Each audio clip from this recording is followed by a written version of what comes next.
All right, let's see if I can do a little sermon this Sunday. So I was actually going through my YouTube list, and there was a video about, I forget his name. I'll post the link in the description, but it was about America's drinking problem. And it's not just America, it's the world, really. So one thing I've noticed lately is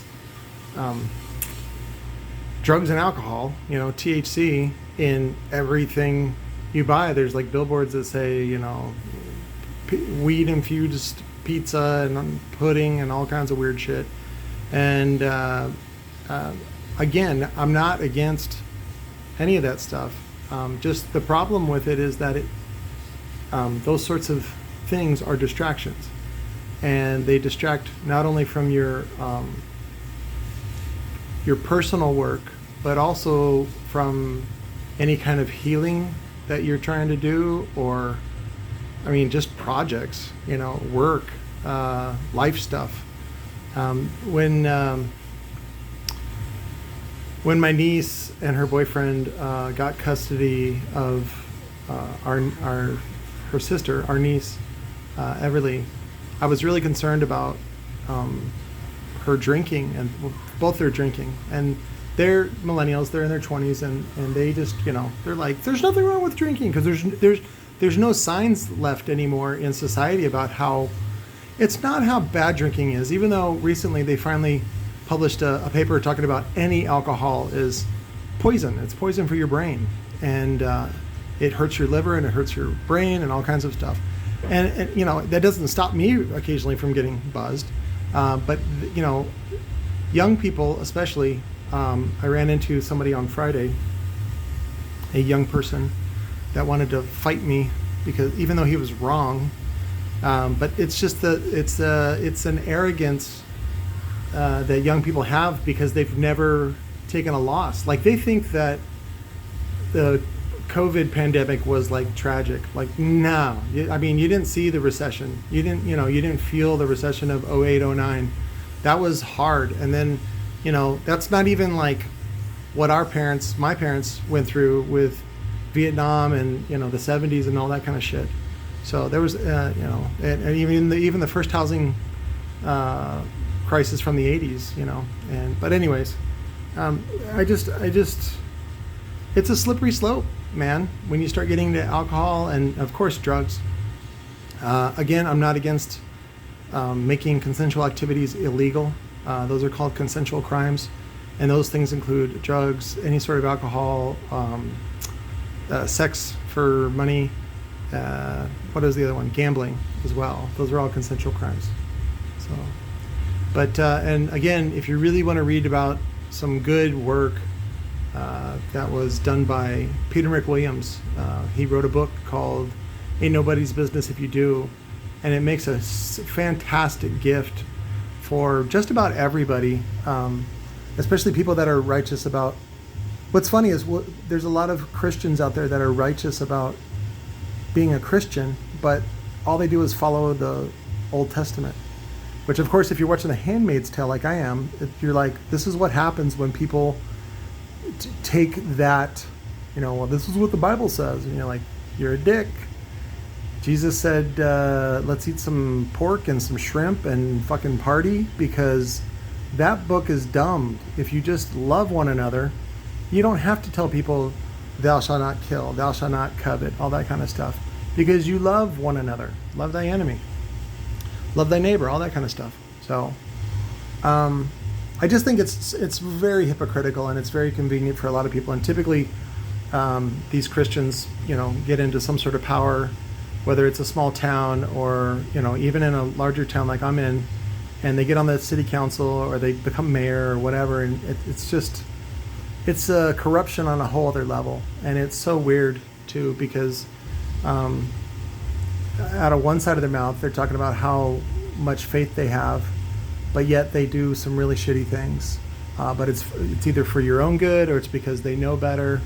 It's really kind of shitty. But back to alcohol, when I was growing up in the 90s, recovery was a thing. It was like very popular. Self-help, self-awareness, it wasn't involved as it can be now, but it's more niche now. It's more for like, I guess, people that only want to be successful in business, which is weird because it's like everybody can benefit from just improving yourself on a very general basis. And that's what I was reviewing today, was all these Monday night workshops that I either helped edit or put together, and I just did a big backup of all their stuff. Also just to keep it as, this is like really good history, in case of Mad Max times or something like that. But anyways, but that's also why I keep my porn collection. So I want to be the only guy with porn in the world. So, but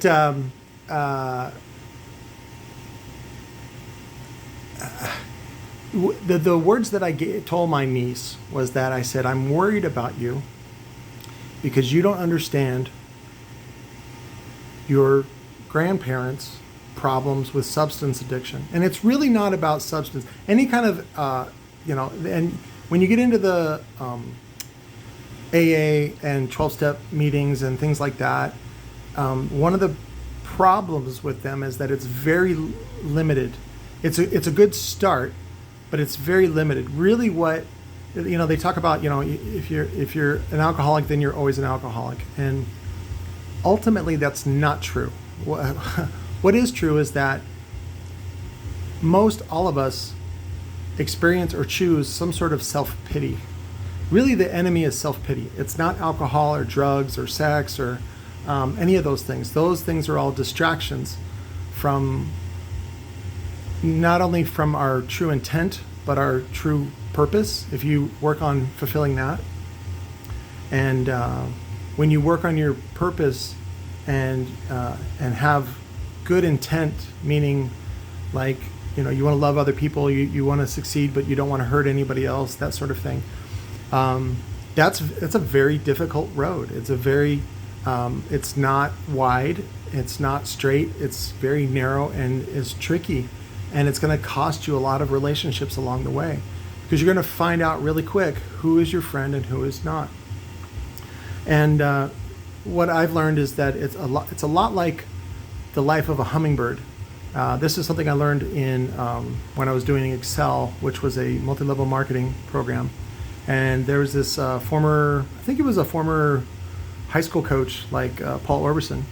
But the talk that he was talking about was that his job is just to be a hummingbird, which is a hummingbird will check and even sometimes recheck flowers all day long until they find their nectar, right? So they can feed their family.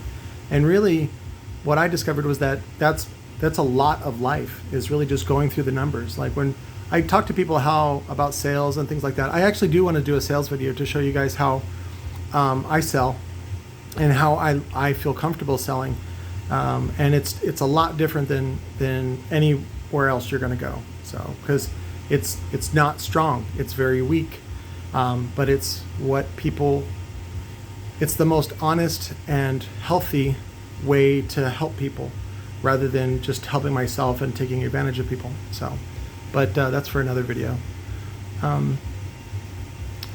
Anyways, growing up in the 90s, self-help was like a really big, it became like a huge industry, because people in the 80s really fucking partied. Talking about a lot of alcohol, a lot of coke, a lot of sex. And then those people had kids, and then they realized that, everybody was getting divorced. It was like fucking up their lives. But I don't see any of that nowadays. I just see arrogant millennials bathing in the luxury of novelty, and oh God, they're so susceptible to marketing. That was the other thing. Was I was watching this commercial about the new Samsung phone, and one of the things I don't like about Samsung is that they've been trying to get into software and some other shit. Like this new Samsung phone I got, they actually have a SMS text messages, and the icon looks very, very similar to the Android one, and so that's of course on purpose to get you to use their software. But it's, number one, it's inferior. Number two, it doesn't work with Chrome, of course. And number three, what the fuck are you doing, Samsung? Stick to phones. Bear it up. there's lots of people and things and companies all vying for your attention. Back to it was the new S 2021 phone, and it was showing how valuable it is to take selfies at night, which is the most ridiculous thing because none of that shit makes money for you. Focus on making money because nobody else will focus on that for you. Nobody else is going to give you money. Any kind of offer like that is bullshit. Life is hard, and the best thing you can do is, find a goal that's in line with your integrity and with your purpose and your skill set, and go for it. So, but I have a client here that I need to serve, so I'm going to go ahead and cut this short. I'll do some other videos along through the day, but I love you guys. I'll talk to you later.